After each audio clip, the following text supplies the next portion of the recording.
All right. Why you should do home recording. I know. How contradictory am I? So again, I made that series of videos, and people seem to really like the discussion. I like doing long form discussions. There's enough gear reviews out there. There's enough people showing all their glitzy guitars, just showing them off, just for the sake of showing them off. Did I show you my guitar? Anyway, love this guitar. This guitar's awesome.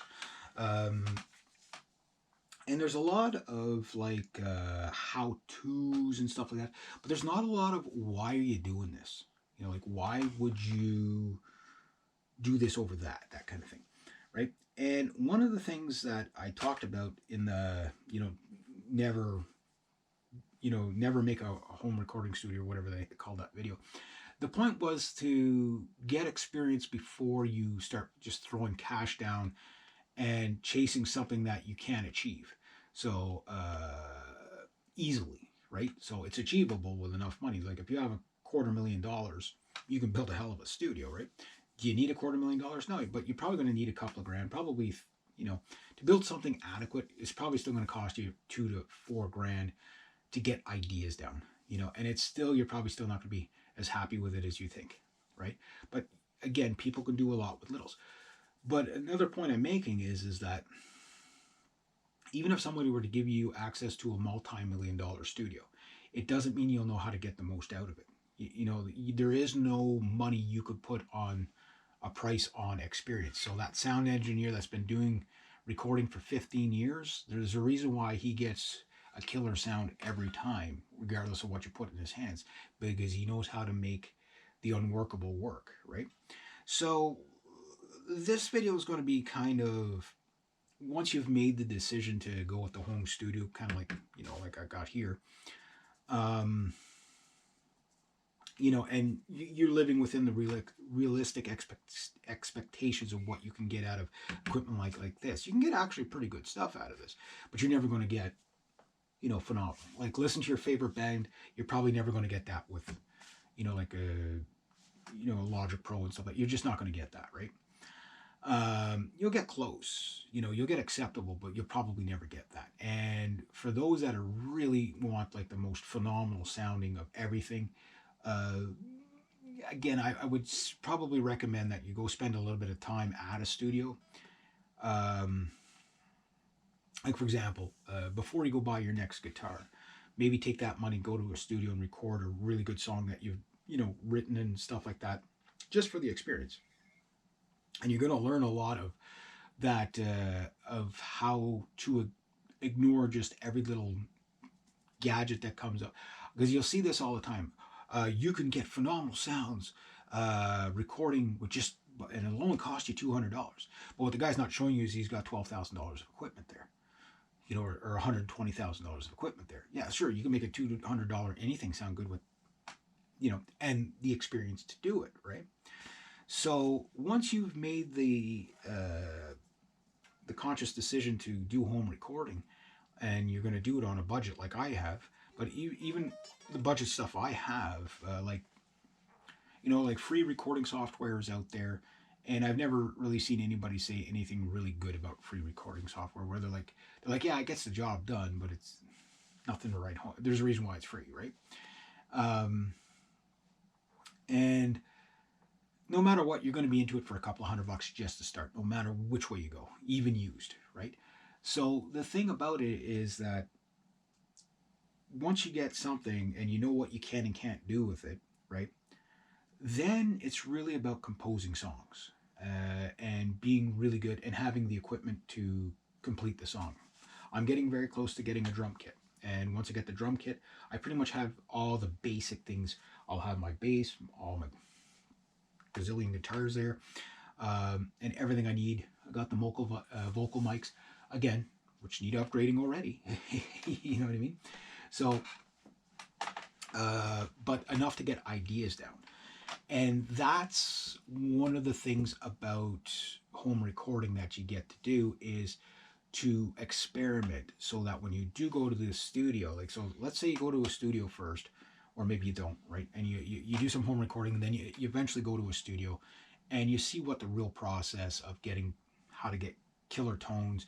You take your amp, they mic the amp. You don't just use some sort of app or whatever.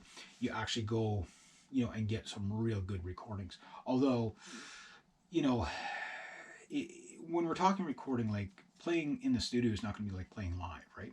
Recording, you don't go with anywhere near as much gain as you do. Like I have like ridiculous amount of gain that goes through this amplifier when I'm playing live. It would be completely unaudible, when you record it, because it'd be just so saturated, right? So if you're going to get into it, look at it for more of why you're getting into it. What is it you want to achieve? And I think before you even worry about what equipment and what's the best, and the what's the best thing is always, basically what you have. Work with what you got, right? And a lot of people, yeah, but is there something I can get better? Can I buy a better guitar than this guitar? I mean, it never ends. Gear obsessions can get really, really ridiculous, where you buy guitar after guitar after guitar, and you don't learn how to play the guitar any better. So I'd working on how to play the guitar better, or whatever instrument you got better, before I worry about anything. And then once you got that down, learn how to compose songs. Like it's like these guys that work on technique all the time. I work on technique quite a bit, but I write songs all the time, and I write them very, very quickly. That little thing I just started with, I think that might be a song.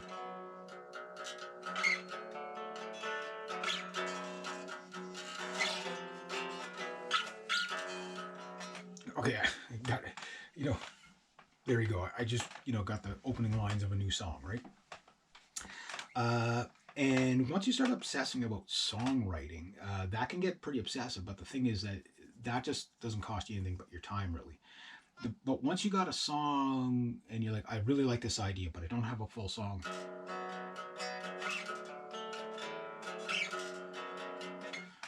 Just record that riff and put it somewhere. So it's not a complete song, but it's just you recorded the riff. You don't need much to do that.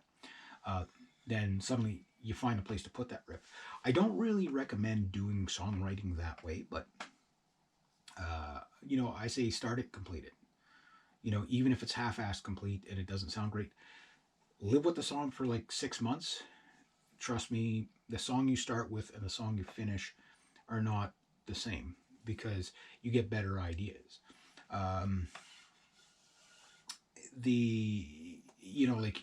You work out the rough spots, all that. So like, just keep things in the works. And the best way to keep track of whether it sounds good or not is recording it down. So that's why you would go with home recording, is just to get your ideas down. And then if you can produce something not too bad, again, like I said, there's some guys there that have $10,000 stereo or studios, and they could produce something not half bad. There's some people with like $2,000, and they're doing quite remarkable with what they have. But they have all this engineering, like they understand. They spend hundreds of hours just trying to figure out how to make something work right, and then trial and error, right? And then there's some people that go to school for it, and you get the idea. But the big one is, what it all comes down to is what you're trying to record is ideas. And then when you record the song, you can then judge whether you need to take it to a professional studio to get more out of it, or if it's just good enough the way it is, and just release it that way. So that's why you get home recording studios, is so you can get ideas down, and lots of them, because it doesn't cost you anything to just hit the record button at home, right? Other than the hydro or whatever. And then when you got something really good, say, yeah, I want to take that to a better production level. Then you save up for it. Or if you're like me and you don't have a lot of money, which is, a lot of debt but no money, you can, at least do something. You can at least put something out there, and then, once you make it a little bit more, then you can go to the better studios and get it done.